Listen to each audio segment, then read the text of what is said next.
Hello everyone, hi guys, this is Ahmed as English instructor at Tmaaris.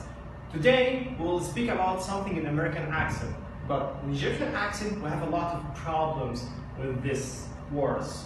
Today we'll speak about just 4 words, only 4 words, common mistakes in Egypt or Egyptian accent. Like what? First word we have like what? 100? 100? No, it's not 100, it's 100. 100.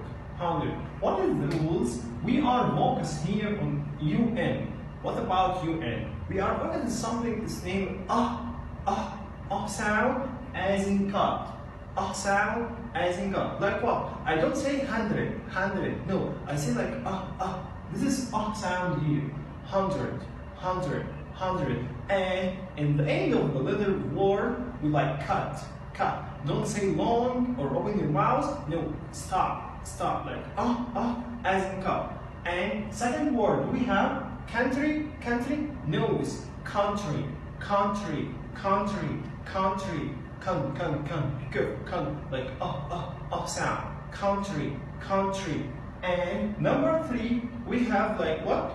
Company, no, company, company, come. First part, first syllable, like come, company, company. And number 4, it's not from, no, it's from. Again, what's the common mistakes here? You should know